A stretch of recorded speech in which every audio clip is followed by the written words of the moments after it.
With Monday night's 6-2 win over the Orioles, the Red Sox broke the franchise record for most wins in a single season with 106. That record of 105 was set in 1912, the first season played at Fenway Park. The team was led by Hall of Fame center fielder Tris Speaker, who batted .383 with 10 home runs and 90 RBIs en route to being named league MVP. Hall of Fame pitcher Smokey Joe Wood won 34 games for the Red Sox that season, including 16 in a row. He finished 34-5 pitching 35 complete games.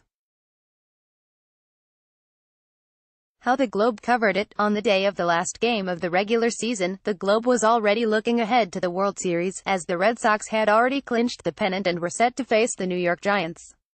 T.H. Murnan wrote a story about the two managers, John McGraw for the Giants and Jake Stahl for the Red Sox.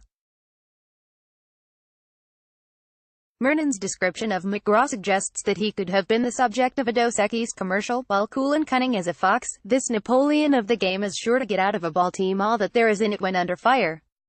When his team is defeated, he has no excuses to offer. His smile is only for friends. Compromise is a dull tool that he passes up. Extremely considerate of his players in hard luck, he holds on to men that other managers would pass up. Murnan portrays Stahl as a player's coach. He has gained the deep respect of his players, and also their regard, by his everyday consideration of their feelings. Stahl has displayed a personal interest in each player's welfare, trying to show the importance of keeping in good physical condition, with the thought of winning the highest honors in baseball. The final game of the season was against the Philadelphia Athletics.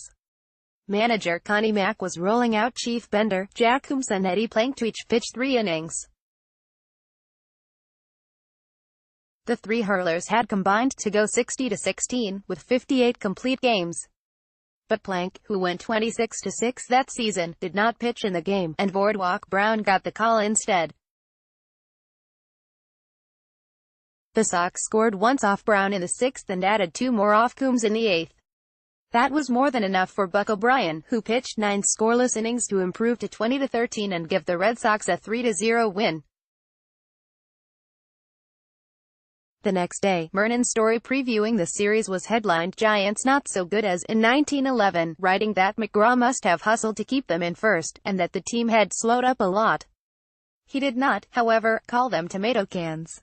Murnan led his story with a note about Mack working with the Red Sox ahead of the World Series. "When I left Philadelphia this noon, Connie Mack was with the Boston Red Sox.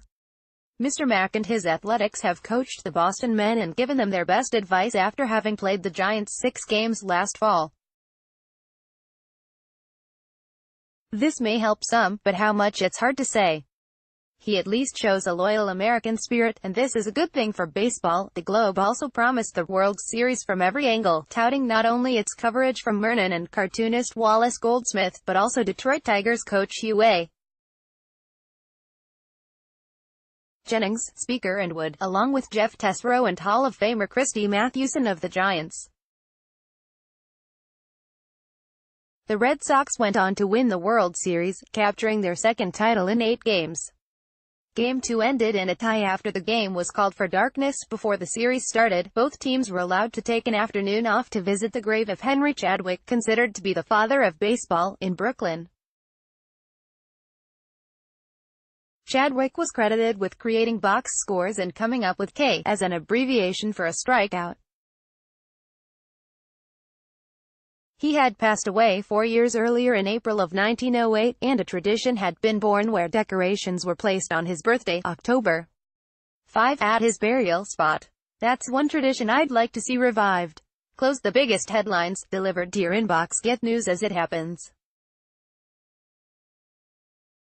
Sign up for Boston.com's email news alerts. Thanks for signing up.